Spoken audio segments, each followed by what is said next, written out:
परमपिता परमेश्वर, हम आपका हृदय से धन्यवाद करते हैं आपके महान प्रेम और उस अनुग्रह के लिए जो आप उन लोगों पर, जो आपके इकलौते पुत्र प्रभु यीशु मसीह पर, उसके उस बलिदान पर, आपके प्रेम के लिए जो आपने प्रकट किया है। विश्वास करते हैं, आपके उस प्रेम को ग्रहण करते हैं और आपके पुत्र प्रभु यीशु मसीह के द्वारा उद्धार प्राप्त करके उस राज्य के वारिस बनते हैं जो आपने हम सब के लिए तैयार किया है। हम आपका धन्यवाद करते हैं। चाहते पिता परमेश्वर, आपके वचन को जो हमारे लिए समझना दुर्लभ है, उसके लिए आपने हमें सहायक पवित्र आत्मा दिया है और पवित्र आत्मा आपके आत्मा से प्रेरित व्यक्ति के द्वारा हमें वचन को सिखाता, समझाता और हमें हमारी अगुवाई करता है, ताकि हम सब लोग उस समझ को प्राप्त करें और उस जीवन में उस जीवन को जिए जो आपने हमारे लिए तैयार किया अपने पुत्र में, ताकि हम आपके पुत्र के द्वारा, आपके पुत्र के स्वरूप में परिवर्तित होकर आपकी महिमा का कारण बने, जो कि आपकी योजना है और इच्छा भी है, ताकि आपका नाम हम सबके जीवनों से महिमान्वित हो। सारी महिमा आपको मिले। धन्यवाद के साथ इस प्रार्थना को आपके इकलौते पुत्र प्रभु यीशु मसीह के नाम से मांगते हैं, आमीन। Praise the Lord. Light of life episode 22। हम परमेश्वर का धन्यवाद करते हैं इस 22वें भाग के लिए। और आज हम लोग इस लेवल पे आ गए हैं कि हमको ये बात पता चल रही है, परमेश्वर की पवित्र आत्मा के द्वारा परमेश्वर के वचन में जो वर्णन किया गया है शारीरिक जीवन और आत्मिक जीवन के विषय में। महत्वपूर्ण ये है कि जिस प्रकार शारीरिक जन्म के बाद बच्चे के जीवन का और उसके जीवन को अच्छा बनाने के लिए शिक्षा, चिकित्सा और सब चीज़ें जो उसके जीवन के लिए आवश्यक हैं, सारी चीज़ों की पूर्ति परमेश्वर परिवार के द्वारा करता है। ठीक इसी प्रकार आत्मिक जन्म पाने के बाद आत्मिक जीवन की सारी आवश्यकताओं की पूर्ति के लिए उसने मसीह की देह अर्थात कलीसिया को, जो परमेश्वर का परिवार कहलाता है, वो हमारे लिए रखा है, ताकि वहाँ पर हमारा आत्मिक पालन पोषण हो, आत्मिक शिक्षा हो और आत्मिक रूप से परमेश्वर की उपस्थिति में बने रहने के कारण हम चंगाई से भरे हों और परमेश्वर की महिमा के योग्य जीवन जीना सीखें, ताकि हम सबका जीवन उसकी महिमा के द्वारा प्रकट हो इस संसार में। और इसी सीरीज में हम आगे बढ़ेंगे। मुख्य बात यह है कि आत्मिक जन्म जो हमारे हाथ में नहीं है, वो परमेश्वर की ओर से सबको प्राप्त होता है, क्योंकि परमेश्वर ने वायदा किया है, अगर आप मसीह की देह में रेगुलरली आ रहे हैं और आते हैं तो आप उस कलीसिया में बने रहिए। उचित समय पर परमेश्वर आपकी आत्मा को जागृत करेगा, यानी आपको आत्मिक जन्म प्राप्त होगा। आत्मिक जन्म प्राप्त करने से ज़्यादा ज़रूरी है आत्मिक जीवन। जब आपको जन्म प्राप्त हो तो आपको वो जीवन जो परमेश्वर ने हमारे लिए आत्मिक जीवन जीने के लिए तैयार किया है, जो सिद्धांत उसने हमारे लिए रखे हैं, वही सिद्धांत हमारे जीवन में लागू होने चाहिए। जैसे शारीरिक जीवन के सिद्धांत होते हैं, वैसे ही आत्मिक जीवन के सिद्धांत आत्मिक जीवन को बनाने के लिए और उसे प्रमाणित करने के लिए आवश्यक हैं। जैसे शारीरिक जीवन में सब लोगों का अपना अलग अलग तौर तरीका है, वैसे ही आत्मिक जीवन में भी ऐसे ही है। आत्मिक जीवन में जब हमारी आत्मिक आंखें खुलती हैं और हमें आत्मिक समझ प्राप्त होती है, तो स्पिरिचुअल वर्ल्ड में हम शैतान और उसके जो साथ जो दूध गिराए थे फॉलन एंजल्स, हम उन्हें भी पहचानने लगते हैं, जो अभी हम नहीं पहचानते हैं शारीरिक जीवन में, क्योंकि हम शारीरिक समझ और शारीरिक आंखों से ना तो उन्हें देख सकते हैं और ना शारीरिक समझ से उनको हम पहचान सकते हैं। लेकिन जब हमारा आत्मिक जन्म होता है तो हम आत्मिक वर्ल्ड को अच्छी तरीके से देख और समझ सकते हैं। और ये बहुत विचित्र बात है, क्योंकि जब कोई व्यक्ति आत्मिक रूप से जन्म लेता है और आत्मिक रूप से परिपक्व होता है, तभी वो आत्मिक वर्ल्ड के विषय में सही जानकारी रखता है और दूसरों को बता सकता है। और इसी प्रकार पौलुस के जीवन में हम लोग देखते हैं, अगर पौलुस के जीवन में ये ना हुआ होता, ये सारे एक्सपीरियंसेस, तो पौलुस इस विषय पे बिल्कुल भी बात नहीं कर सकता था।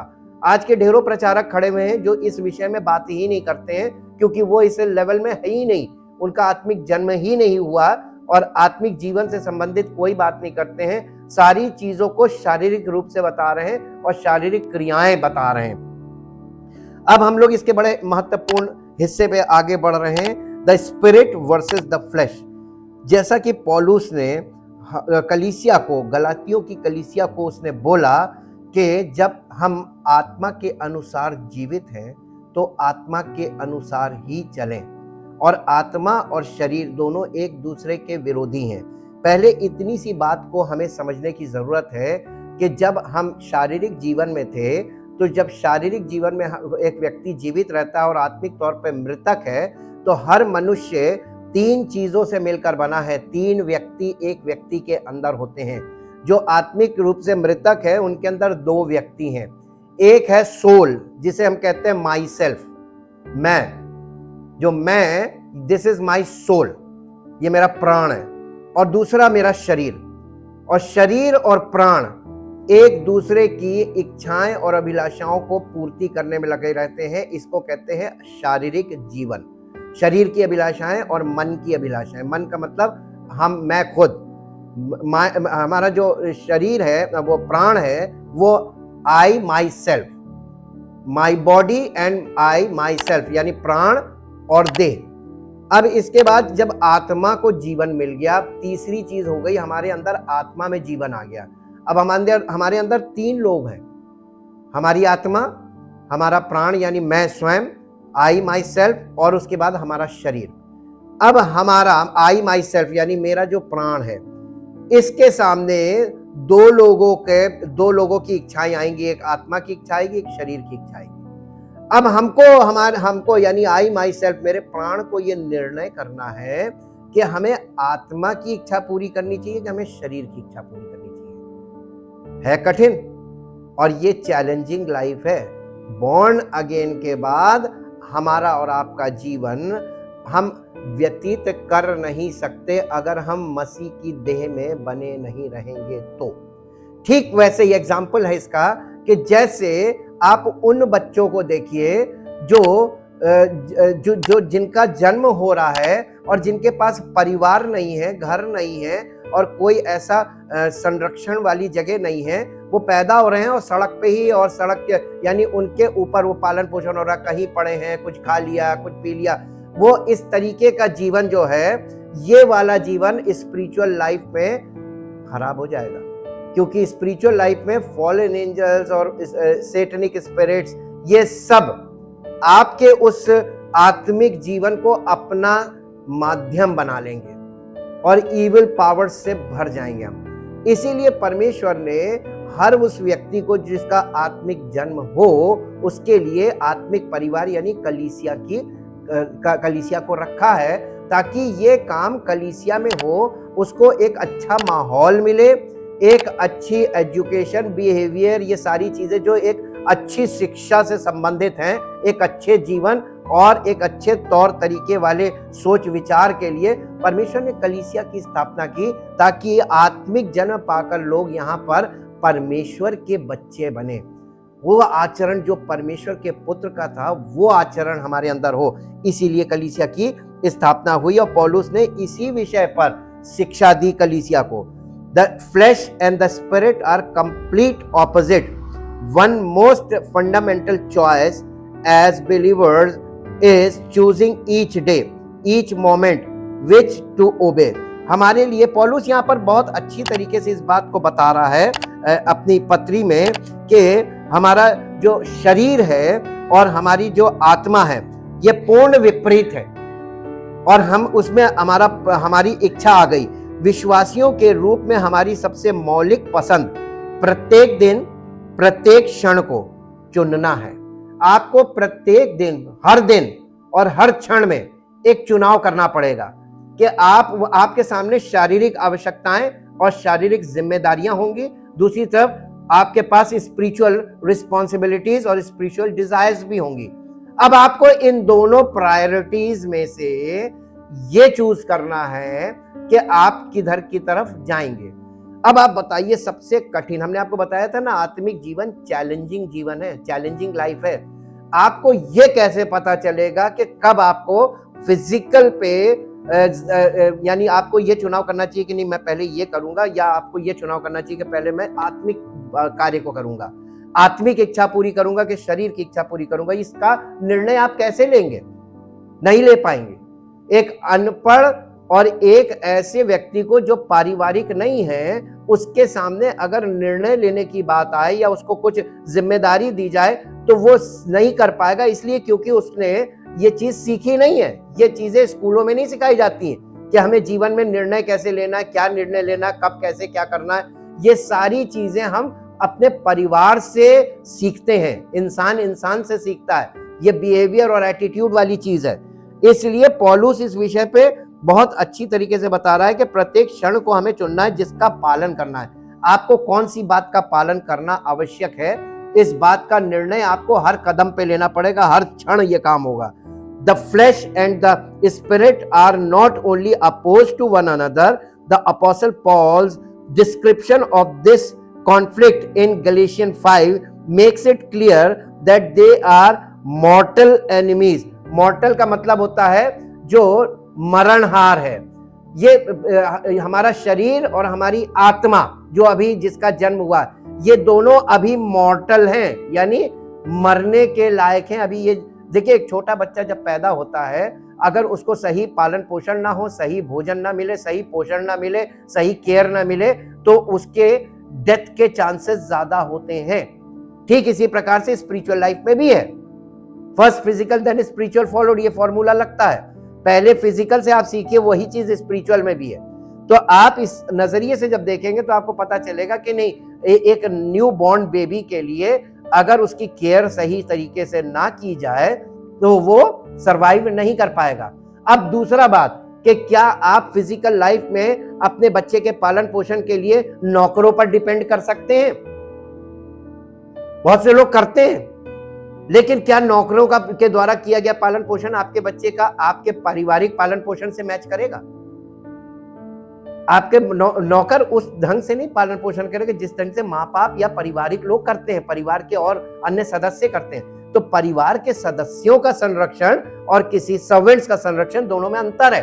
ठीक इसी प्रकार से कलीसिया में परमेश्वर अपने चुने हुए खास और अपने अभिषिक्त लोगों को रखता है, जिन पर परमेश्वर नियंत्रण करता है स्वयं, और जिन पर परमेश्वर, जो परमेश्वर की इच्छा को एज इट इज पूरा करने की इच्छा रखते हैं, उनके द्वारा न्यू बॉर्न बिलीवर्स का स्पिरिचुअल पालन पोषण करता है परमेश्वर। परमेश्वर भी दासों के ऊपर डिपेंड नहीं करता है, पुत्रों पर ही डिपेंड करता है। परमेश्वर के पुत्र ही परमेश्वर के पुत्रों का पालन पोषण कर सकते हैं। ये बात पौलुस सिखा रहा कलीसिया को, और इसी बात को वो बता रहा है कि यह शरीर और आत्मा, ये दोनों एक दूसरे के केवल विरोधी नहीं, और ये इनमें आपस में संघर्ष रहता है, कॉन्फ्लिक्ट रहता है।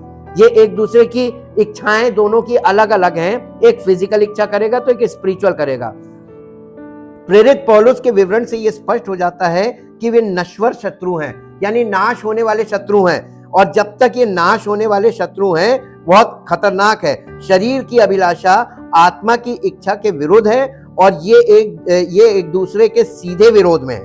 प्रत्येक विश्वासी के भीतर काम कर रहे हैं। ये आत्मा और शरीर के परिणाम के बारे में पौल के अवलोकन को ध्यान में रखना दिलचस्प है, और एक दूसरे के खिलाफ होड़ हम वो काम नहीं करते हैं जो हम वास्तव में करना चाहते हैं कि हम चाहते हैं, या इच्छा। ऐसा लगता है कि शरीर में हमारा प्रमुख कर रहता है, यानी शरीर में एक चीज रहती है कि हमें करना है, एक्ट्स। यही जो मैं बार बार बता रहा हूं, जो पौलुस इस बात को बारीकी से उठा रहा है, वही बात मेरी कहना है कि आत्मिक जीवन में हम कुछ कर नहीं सकते। एक न्यू बॉर्न बेबी अपने लिए, अपने भोजन के लिए, उसको प्राप्त करने के लिए कुछ कर सकता है, तो कैसे एक नया जन्मा विश्वासी अपने लिए कुछ कर सकता है? जन्म प्राप्त करने के लिए भी कुछ नहीं कर सकते, जन्म प्राप्त करने के बाद भी कुछ नहीं कर सकते, टोटली डिपेंडेंट। तो ये जो डिपेंडेंस है, हम किस पर निर्भर कर रहे हैं? परमेश्वर के सेवकों पर निर्भर नहीं किया जा सकता है, परमेश्वर के पुत्र पर निर्भर किया जा सकता है। क्योंकि अगर आप परमेश्वर के बच्चे बने तो आपका जो पालन पोषण है वो परमेश्वर के पुत्र के द्वारा ही संभव है। अच्छा, वरना सेवक जो है वो अपना मकसद हल करने के लिए आपके साथ दुर्व्यवहार करेगा और आपको गलत चीजें सिखाएगा, गलत आदतों का आदी बना देगा। शरीर की अभिलाषा आत्मा की इच्छा के विरोध है और आत्मा शरीर के विरोध में लालसा करता है। और अब हम ये देखते हैं कि जो हम करना चाहते हैं या जो हमारी इच्छा है वो हम नहीं कर पाते। ऐसा लगता है कि शरीर में हमारा प्रमुख कर रहता है और आत्मा में हमारी प्रमुख इच्छा होती है। देखिए, आत्मा में इच्छा होती है, शरीर में कर्म होता है, कार्य। ये करो तो ऐसा होगा, वो करो तो ऐसा होगा। जब आपके अंदर ये सिग्नल आए डू दिस, समझ जाना ये शरीर की आवाज है। और अगर आपके अंदर इच्छा है कि नहीं तुम्हें ये नहीं करना चाहिए, तुम्हें ये करना चाहिए, इच्छा पैदा यानी चॉइस आ रही है, इसका मतलब this is from the Holi spirit. ये अब आपकी आत्मा से, पवित्र आत्मा के द्वारा ये आवाज आ रही है कि ये करो। तो पवित्र आत्मा की आवाज जो होती है वो हल्की होती है और शरीर की जो क्रिया होती है वो ज्यादा स्ट्रांग होती है। शरीर प्रबल करता है आत्मा के ऊपर।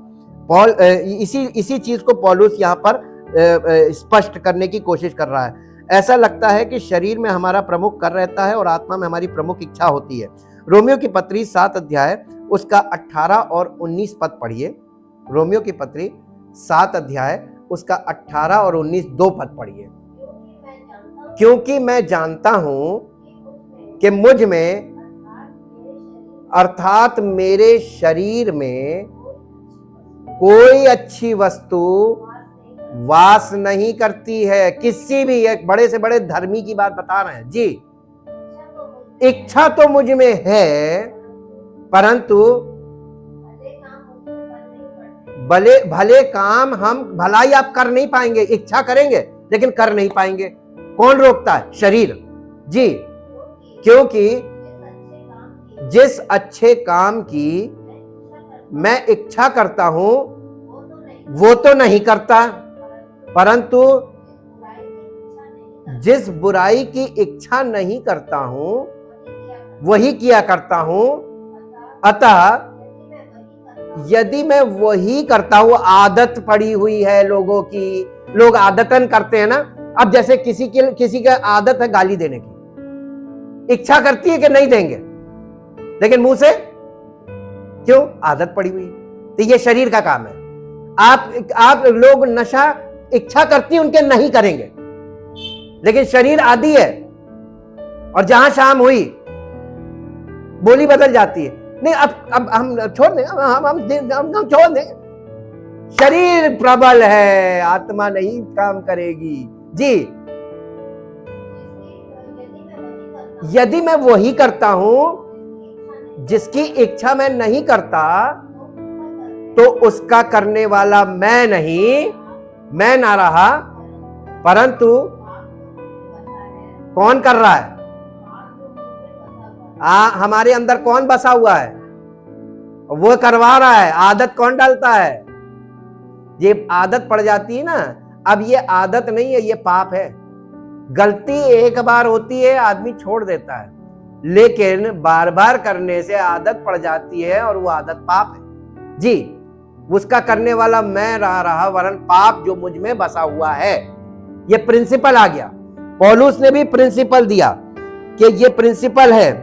पौलुस कुछ ऐसा ही कहता है, क्योंकि जो भलाई मैं चाहता हूं वो नहीं करता, परंतु जिस बुराई की इच्छा नहीं करता वही करता हूं।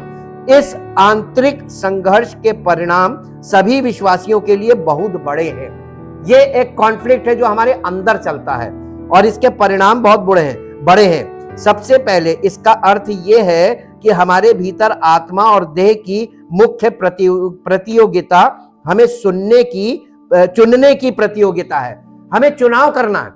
हमारे प्राण को, माइंड को, हमारे माइंड को चुनना है कि वो शरीर जो कह रहा वो करेगा या जो आत्मा कह रही वो करेगा। आत्मा चाह रही है ये करेंगे या शरीर कह रहा है वो करेंगे। तो एक तरफ क्रिया है और एक तरफ चाहत है, इच्छा। तो पवित्र आत्मा अपनी इच्छा प्रकट करेगा और शरीर हमको कमांड करेगा, आज्ञा देगा ये कर। और पवित्र आत्मा के द्वारा हमारी आत्मा में इच्छा पैदा होगी। तो जैसे इच्छा पैदा हुई, आपने उस इच्छा को पूरा करने की आप चुनाव कर रहे हैं, या आप शरीर का जो कमांड आ रहा है उसको करेंगे कि शरीर कह रहा है ये करो। इसका अर्थ है कि प्रत्येक विश्वासी के भीतर 3 अस्तित्व रहते हैं। कौन 3? एक हो गया हमारा शरीर, दूसरा हमारा प्राण यानी आई माई सेल्फ, मैं खुद हूं, मैं स्वयं, और तीसरा हमारी आत्मा जो जीवित हो गई है। अब हम 3 व्यक्ति हो गए एक व्यक्ति के अंदर। अब 3 व्यक्ति एक व्यक्ति के अंदर हैं, जिसमें से शरीर जो है वो आत्मा जो अभी जिसमें जीवन आया है उसके बिल्कुल विरोधी पार्टी है। और शरीर आत्मा के विरोध में, आत्मा शरीर के विरोध में, बीच में कौन है? हम, आई माई सेल्फ। उद्धार पाने के बाद सबसे बड़ी समस्या यह है कि अगर हमको सही मार्गदर्शन, सही पालन पोषण, सही आत्मिक भोजन, ये सब चीजें और सही वातावरण नहीं मिलेगा, तो हम शरीर की अभिलाषाओं को पूरा करते करते अनंत दंड के भागी बन जाएंगे। क्योंकि बॉर्न अगेन होने के बाद 2 रास्ते तैयार होंगे। अगर आप उसके बाद शरीर के अनुसार जीवन व्यतीत करेंगे तो अनंत दंड के भोगी होंगे, और अगर पवित्र आत्मा के अनुसार चलेंगे तो अनंत जीवन आपको प्राप्त होगा। तो इस बॉर्न अगेन होने के बाद भी 2 रास्ते आ गए स्पिरिचुअल लाइफ में। इसका मतलब ये नहीं कि स्पिरिचुअल बॉर्न अगेन हो गए और अनंत जीवन मिल गया। अब लोगों को झटका लगेगा ये सुन के कि बॉर्न अगेन होने के बाद भी अनंत दंड और अनंत जीवन 2 रास्ते बनते हैं। ये बात कभी किसी कलीसिया में किसी को नहीं बताई गई, जबकि बाइबल इसी से भरी हुई है। नया नियम अंत का पाठ पूरा इसी से, पौलुस की पत्रियां पूरी इसी विषय पे भरी हुई है। कभी भी इस विषय को किसी ने नहीं छुआ, क्योंकि सब बिना यानी बॉर्न अगेन नहीं, ये सब अनरीजनरेटेड लोग खड़े हुए हैं और जो रिलीजन बता रहे हैं कि दुआ करो, प्रार्थना करो, वर्शिप करो, ये सब करो, और ये शारीरिक क्रियाएं हैं, और इसके बाद अनंत दंड के लिए तैयार हो जाओ। इसीलिए यीशु मसीह ने बहुत सी बातें ऐसी बोली थी जो उस समय कठिन लगती हैं। जब तक पवित्र आत्मा उसको नहीं खोलेगा हम नहीं समझ सकते। देखिए, हर विश्वासी के भीतर 3 अस्तित्व रहते हैं। जीवित परमेश्वर की आत्मा, पापी मांस यानी सिनफुल फ्लैश जिसको बोलते हैं इंग्लिश में, और जिसमें कुछ भी अच्छा नहीं रहता, सिनफुल फ्लैश, और हम जिसमें कम से कम दोनों के बीच चयन करने की हमारी क्षमता शामिल है। ये 3 लोग हमारे अंदर हो जाते हैं बॉर्न अगेन होने के बाद। अब आप ये बताइए कि इन 3 में से आप एक हैं, एक आपकी आत्मा है जो पवित्र आत्मा के द्वारा आपको यानी संकेत मिलेगा, इच्छा पैदा होगी, और एक तरफ शरीर है जो आपसे कमांड करके कहेगा कि ये कर। तो आपको चुनाव करना है, और आप इसमें कैसे इसका चुनाव करेंगे कि वो सही हो। पौलुस रोमियो 6 में कहता है, 6 अध्याय के 16 पद में, कि हमारा मूल चुनाव ये है कि हम इन दोनों में से किसका पालन करें। हम शरीर में पाप या आत्मा में परमेश्वर का पालन कर सकते, दोनों में से एक को चुनाव करना है। अब आप ये बताइए, बिना सटीक जानकारी के, बिना सत्य को जाने, बिना पवित्र आत्मा से परिपूर्ण हुए यानी मैच्योर हुए बिना आप क्या सही निर्णय ले पाएंगे? हैं? इसलिए पवित्र आत्मा से मैच्योरिटी होना यानी परिपूर्ण होना और मैच्योर होना बहुत जरूरी है। और ये इसका चुनाव करना हमको, किसका पालन करना। हम शरीर में पाप या आत्मा में परमेश्वर का पालन कर सकते हैं, कोई तीसरा विकल्प नहीं है। मैं इसे अपने तरीके से करूंगा, यानी आप अपने तरीके से आत्मिक जीवन प्राप्त करने के बाद अगर स्पिरिचुअली आप चाह रहे हैं, जो कुछ आप अपने तरीके से कर रहे हैं, तो वो आत्मिक नहीं है, क्योंकि वो पवित्र आत्मा के अनुसार नहीं है, वो आपकी अपने माइंड से है, और ये वर्क ऑफ द फ्लैश ही होगा। विकल्प मांस का चयन कर रहा है, यानी आप जो ऑप्शन कर रहे हैं, ऑप्शन पे जा रहे हैं, वो फ्लैश का काम है। फ्लैश हमेशा आपको ऑप्शन पे ले जाएगा कि प्रार्थना ही तो करनी, ऐसे कर लो, कलीसिया ही में तो जाना, पास में चले जाओ, काहे दूर जाओगे, उतना किराया लगेगा, कष्ट होगा, ये वो, ये सारी बातें कहां से आती हैं? सिनफुल फ्लैश आपको ऑप्शन देता है, इतनी दूर क्या करोगे, वहां क्यों जाओगे, यहां जाओ ना, बिल्डिंग वाले में जाओ, वहां पे तो घर में है, घर वाला नहीं, बिल्डिंग वाले में जाओ, वहां देखो कारों की लाइन लगी है, बड़े बड़े लोग आते हैं, उनके बीच में बैठो जाके। ये कौन कह रहा है? आप समझ में आया? ये पौलुस बता रहा है यहाँ पे कि मैं अपने तरीके से करूंगा। पवित्र आत्मा के द्वारा जीवन, पवित्र आत्मा के चलाए चलो लिखा, ये नहीं लिखा है कि पवित्र आत्मा तुमको मिल गया, आप तुम्हारे मन में जो आए वो करो। नहीं, आप छोटे बच्चे को उसके मन पे नहीं छोड़ सकते। आपको उसको वो करना है, गाइड करना है, उसको सिखाना है। और इसी तरीके से कलीसिया, इसीलिए तो उसने कलीसिया की स्थापना की। आश्चर्य नहीं है कि मैं मांस विकल्प काटने और खाने की ओर ले जाता है। यानी हमारा जो फ्लैश है, हमारा जो शरीर है, वो मारने काटने की तरफ ले जाता है, लड़ाई झगड़े की तरफ ले जाता है। और आत्मा का जो विकल्प है वो प्रेम के माध्यम से काम करने वाले विश्वास की ओर ले जाता है, जो आत्मा के फल का प्रमाण देगा। यदि आप पवित्र आत्मा के चलाए चलेंगे तो आप पवित्र आत्मा के फल आपके जीवन में प्रकट होने लगेंगे।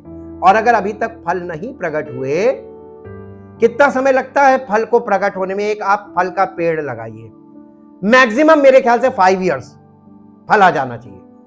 पहले थोड़ा फल आएगा, 2-3 साल में थोड़ा फल आएगा, फिर वो छांटेंगे तो और फल आएगा, फिर छांटेंगे तो और फल बढ़ाने के लिए। तो बागवानी भी एक चीज है।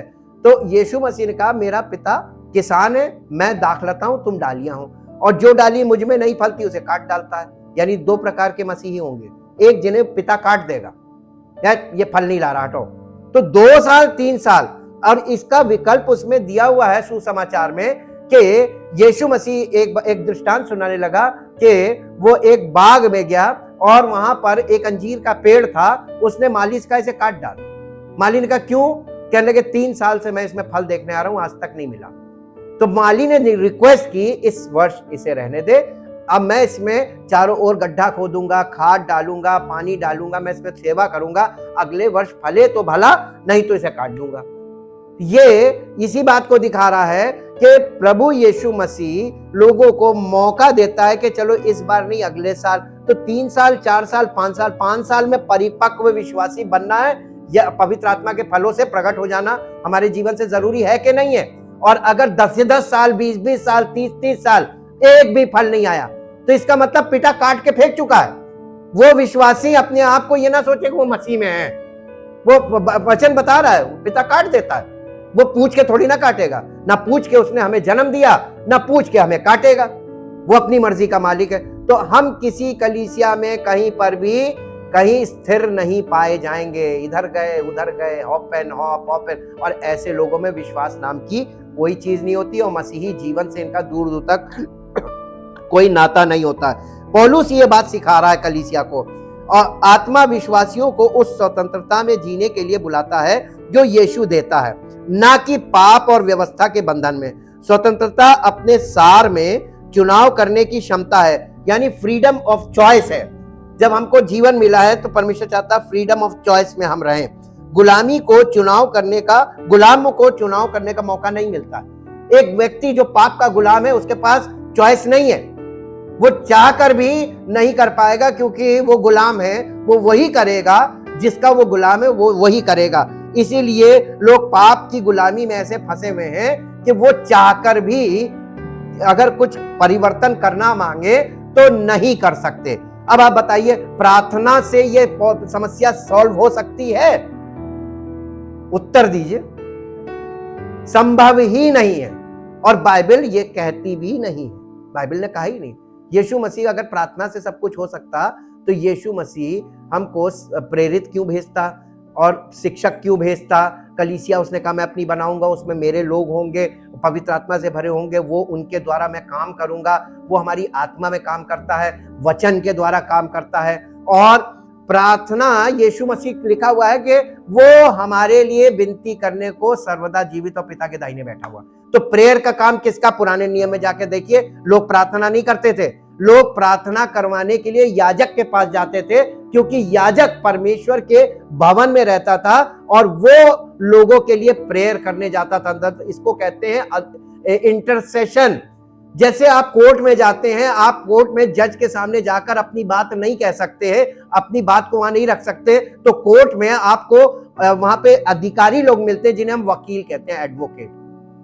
आप किसके पास जाते हैं? जज के पास जाते हैं कि एडवोकेट के पास जाते हैं? एडवोकेट करता क्या है? हमारे बिहाफ में जज के पास जाके बात करता है। ऐसे ही याजक जो है वो लोगों के लिए परमेश्वर के पास जाके प्रार्थना करता था कि इनको माफ कर दे, निवेदन करता था। ये मध्यस्थता का काम था। यीशु मसीह पिता के दाहिने बैठकर हमारे लिए प्रार्थना करना, प्रेयर वाला काम उसके पास है। याजक, वो हमारा याजक है, महायाजक। अब बताइए, हमारे पास प्रेयर वाला काम तो ये महायाजक का, वो कर रहा हमारा महायाजक। हमको क्या करना चाहिए? सही जीवन, सही चुनाव, सही मार्गदर्शन, पवित्र आत्मा की अगुवाई, ये सारे काम कलीसिया के आ गए। और कलीसिया यही छोड़ के वही कर रही जो नहीं करना है। सब याजक बन गए। Everybody is praying. Illegal prayer नहीं सुनी जाती है। अगर इलीगल नकली वकील होगा या जिसका बार काउंसिल में रजिस्ट्रेशन नहीं होगा, वो आज जाकर आपकी बात नहीं रख पाएगा। हमेशा याद रखिए, नकली इंस्पेक्टर आपके जीवन में कुछ भी नहीं कर पाएगा। सीखने वाली चीज है, पौलुस ये कलीसिया को सिखा रहा है और यही बता रहा है, ये परमेश्वर की कृपा का एक अनिवार्य तत्व है। हाँ, गुलामों को चुनाव करने का मौका नहीं मिलता, वे बस वैसा ही करते हैं जैसा उन्हें बताया जाता है। ये परमेश्वर की कृपा का एक अनिवार्य तत्व है। क्रूस पर यीशु के बलिदान ने प्रत्येक विश्वासी को परमेश्वर की उपस्थिति में धर्मी बना दिया, जैसा हम लोगों ने पिछले पार्ट में सीखा, और उन्हें पाप पर अधिकार दिया। लेकिन प्रत्येक विश्वासी के पास अभी भी एक दैनिक विकल्प है कि वो क्या यीशु के पुनरुत्थान की शक्ति में चलना चाहता है या अपने पुराने स्वभाव में। देह की शक्ति में चलना है। देह की शक्ति में चलना प्रत्येक विश्वासी पौलुस के समय से अब तक दो में से किसी एक तरीके से चल सकता है। एक है प्रेम में चलना, दूसरा है स्वतंत्रता को देह के अवसर में बदलना। यद्यपि विश्वासियों को परमेश्वर की दृष्टि में धर्मी बनाया जाता है और उन्हें पाप पर विजय पाने के लिए पवित्र आत्मा की शक्ति दी जाती है, फिर भी सभी विश्वासियों का स्वभाव पुराना होता है, जिसे पौलुस मांस कहता है या फ्लैश कहता है। फ्लैशली नेचर है हमारा। रोमियो की पत्री 7 अध्याय के 18 पद में जैसे हमने पढ़ा कि पौलुस कह रहा है कि मैं जो चाहता हूं वो तो नहीं करता, जो नहीं चाहता या जिस बात की इच्छा नहीं करता वो मुझसे हो जाता है। ये वाली बात आती है कि हमारे शरीर में कोई अच्छी वस्तु वास नहीं करती, फिर भी हम अभी भी देह की आज्ञा का पालन करने के द्वारा चुनने की अपनी स्वतंत्रता का प्रयोग कर सकते हैं। इसका अर्थ ये नहीं है कि हम परमेश्वर की दृष्टि में अधर्मी ठहराए जाएंगे। हमारे व्यवहार से यीशु के क्रूस पर किए गए कार्य को पूर्ववत करना असंभव है। यानी हम कुछ ऐसा नहीं कर सकते जिससे यीशु मसीह ने जो हमारे पाप को उठाकर खत्म कर दिया है वो दोबारा हमारे जीवन में पाप आ जाए। ऐसा संभव नहीं है, ये बता रहा है। फिर क्या इसका क्या मतलब है? इसका अर्थ ये है कि जब विश्वासी मांस यानी फ्लैश के अनुसार चुनाव करते हैं तो उनके पास फ्लैश का फल होगा, शरीर के अनुसार चलने के परिणाम होंगे। पौलुस ने गलातियों के कलीसिया को चेतावनी दी है कि यदि वे शरीर का पालन करते हैं तो वे एक दूसरे को काटेंगे और खाएंगे, क्योंकि वे एक दूसरे के लिए प्यार के बजाय स्वार्थी इच्छाओं से आपस में लड़कर भस्म हो जाएंगे। और यही हो रहा है कलीसियाओं में, एक दूसरे से ईर्ष्या, एक दूसरे से जलन, मार काट, लड़ाई झगड़े, ये सब चल रहे हैं। जब विश्वासी शरीर के अनुसार चुनाव करते हैं तो इसका मतलब है कि वे न केवल एक दूसरे को काटेंगे और खाएंगे, बल्कि शायद एक दूसरे द्वारा भस्म भी होंगे। कम से कम कहने के लिए ये एक अच्छा परिणाम नहीं है। पौलुस ये चुनने की अद्भुत स्वतंत्रता को स्वीकार करता है कि परमेश्वर प्रत्येक विश्वासी को प्रदान करता है, लेकिन वो ये भी स्वीकार करता है कि परमेश्वर ने हमारे कार्यों के लिए परिणाम बनाए हैं। हम जो बोएंगे, तो आप शरीर के अनुसार बोएंगे तो शरीर की कटनी, विनाश की कटनी काटेंगे, और अगर पवित्र आत्मा के अनुसार अपनी आत्मा में बोएंगे तो उसके अनुसार आप अनंत जीवन की कटनी काटेंगे। अब आपने देखा, बॉर्न अगेन होने के बाद जो जीवन आपका है वो जीवन बहुत महत्वपूर्ण है। किस जीवन शैली में बॉर्न अगेन होने के बाद आप जी रहे हैं। कलीसिया का, एक सही कलीसिया का होना, परमेश्वर की उपस्थिति जहां पर हो, परमेश्वर की उपस्थिति में आप उपस्थित हो रेगुलरली, ये आवश्यक है। परमेश्वर का धन्यवाद कीजिए। इसके अगले पार्ट के लिए कल हम लोग और आगे बढ़ेंगे और इसे बड़ी बारीकी से समझेंगे कि ये क्या है। और इससे पहले कि हम आज के अध्याय को हम कंप्लीट करें, मेरे साथ निकाल लीजिए यूहन्ना रचित सुसमाचार और उसका 5 अध्याय, यूहन्ना रचित सुसमाचार उसका 5 अध्याय 5 अध्याय का 25 पद से पढ़िए। मैं तुमसे सच सच कहता हूं, ये यीशु मसीह बोल रहा है, वो समय आता है और अब है जिसमें मृतक, या स्पिरिचुअली डेड की बात कर रहा, आत्मिक रूप से मरे हुए लोग, मृतक परमेश्वर के पुत्र का शब्द सुनेंगे और जो सुनेंगे वे जिएंगे, क्योंकि जिस रीति से पिता अपने आप में जीवन रखता है, उसी रीति से उसने यानी पिता ने पुत्र को भी ये अधिकार दिया है कि अपने आप में जीवन रखे। ये जोई है, जीवन का मतलब यहां पर जोई, God kind of life, spiritual life. जोई वो अपने आप में जीवन रखे, वरन उसे न्याय करने का भी अधिकार दिया है, इसलिए कि वे मनुष्य का पुत्र है। इससे अचंभा मत करो, यानी बहुत चकित मत हो ये सुन के, क्योंकि वो समय आता है कि जितने कब्रों में हैं वे उसका शब्द सुनकर निकल आएंगे। जिन्होंने भलाई की है वे जीवन के पुनरुत्थान के लिए जी उठेंगे, और जिन्होंने बुराई की है, इसका मतलब दोनों का पुनरुत्थान होगा। पुनरुत्थान सबका होगा, ये मान लीजिए, है ना। पुनरुत्थान मसीह में आने के बाद जब आप बॉर्न अगेन होंगे तो वहां उस समय ये नहीं देखेगा कि कौन क्या है और ये आगे जाके क्या करेगा। भाई जब बच्चा उत्पन्न होता है तो हर व्यक्ति उसके लिए अच्छी योजना बनाता है कि ये मेरा बेटा डॉक्टर बने, इंजीनियर बने, ये बने, वो बने, और वो आगे जाके कुछ गलत बन जाता तो जैसा बनता फिर उसको वैसा परिणाम भी तो मिलता है। तो न्याय आता है।